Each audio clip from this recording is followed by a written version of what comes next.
Alright, so what's good with it, BlakGooseTV family? I'm here with another video. You already know what it is. Let's talk about it. First and foremost, I just want to say, man, there's going to be hard days. There's going to be rough days. Sometimes you're going to be in the gym. It's not going to go the way you want it. And you want to beat yourself up about it, right? You want to feel bad. You want to soak.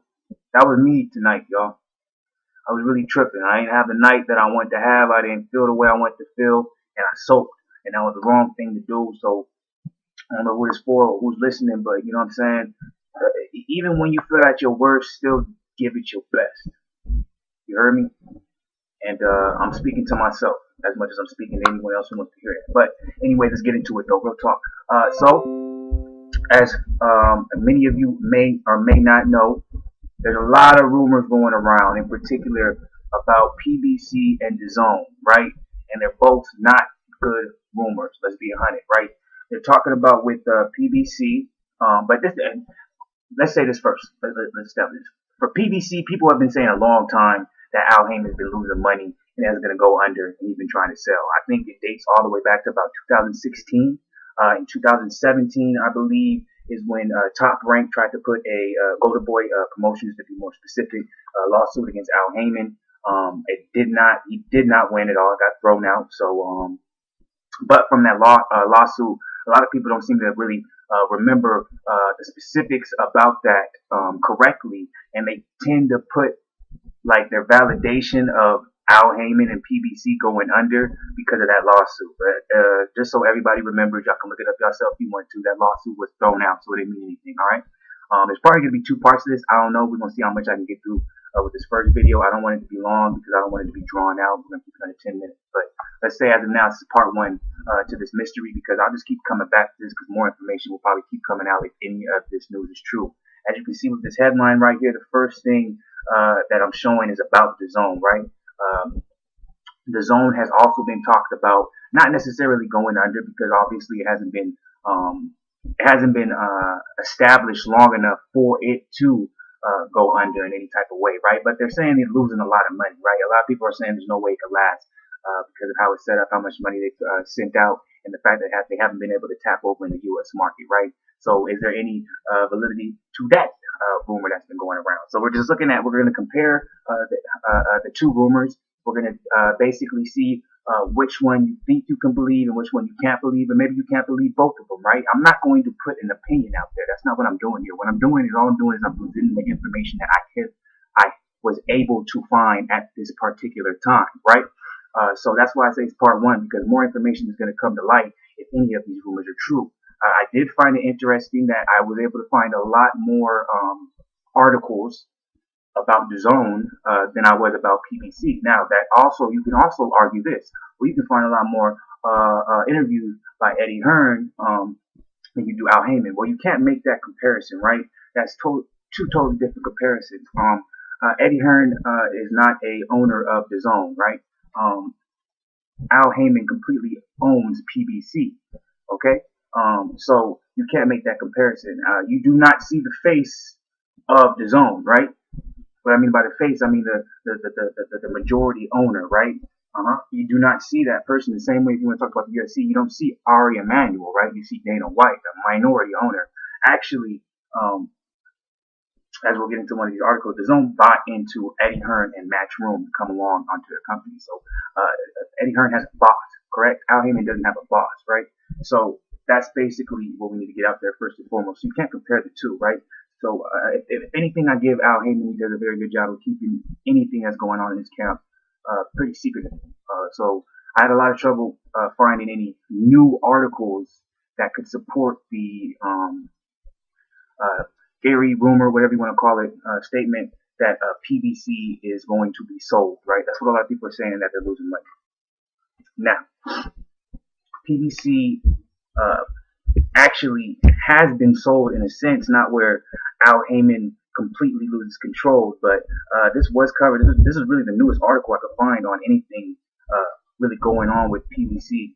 If you want to talk about money, 21st Century Fox struck a deal with Premier Boxing Champion, right? A lot of you know that. That's why you see PBC on Fox and FS1. But you guys got to remember that they have they have a parent company. That parent company is 21 21st Century Fox, right? Which is huge. So if for a company that is going to be sold or is losing money, it wouldn't make any sense for a Walt Disney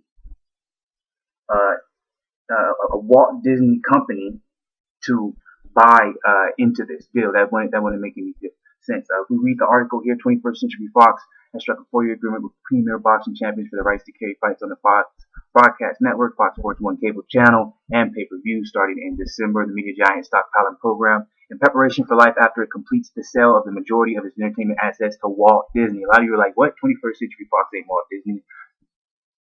Yes, they are. As of recently, you guys know 21st Century Fox was bought by Walt Disney Co., the same parent company as ESPN. So there is a lot of money that has been put into PBC as recently as basically this year. It said December was when it started. That's still 2018. That's basically 2019, right? Let me see what the time's at real quick. 6 minutes. I got 4 minutes left. Okay, so you guys can make that however you want to do it, right?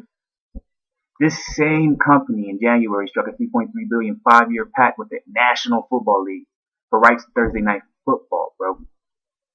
In June, they reached a 5-year agreement with WWE. They have football, they have WWE, they have boxing. Which, if you really, and then think about this, they let go of the UFC for WWE. But why would they buy into PBC if they felt like it wasn't going to be profitable? They would have just made a bigger offer for the UFC, right? Or maybe not. Who knows? Base your own opinion, okay? That's just one article I have up. I do want to touch on the DAZN situation before I do end this. Remember, this is part 1. So, I thought this was a very interesting article here. The Netflix of sport, okay? That's what DAZN was planning to be. Mogul Lynn Blavinik's streaming giant DAZN looks to London listing as it gears up to enter the UK market. That's big. Billionaire Warner Music owner Lynn Blavinik is plotting a blockbuster London stock market flotation of the broadcasting service dubbed the Netflix of sport. Okay? Their share was valued at $3 billion. DAZN, formerly known as the Perform Group, has become one of the UK's most valuable technology startups and is a darling of London's technology sector. Okay? Let me go down a little bit further. Everything's at an early stage is basically what it's saying. Last year, the company signed a groundbreaking 8-year deal worth $1 billion with promoter Eddie Hearn, Matchroom Boxing, who's one of my points I was talking about earlier. You guys were paying attention. And there was a part in the article I want to specify real quick before I end this video I thought was interesting. DAZN, which counts former ESPN president John Skipper as executive chairman. How many of you guys knew that? The former ESPN president left ESPN for DAZN. So what does that tell you? I'm just presenting the evidence right here. I'm just letting you guys decide if you believe if everything that is being talked about with these $2 billion corporations is true, or if they're simply rumors and conversation so people can just talk. What do you guys think? Guess it's how I go when you die, everything will be so perfect.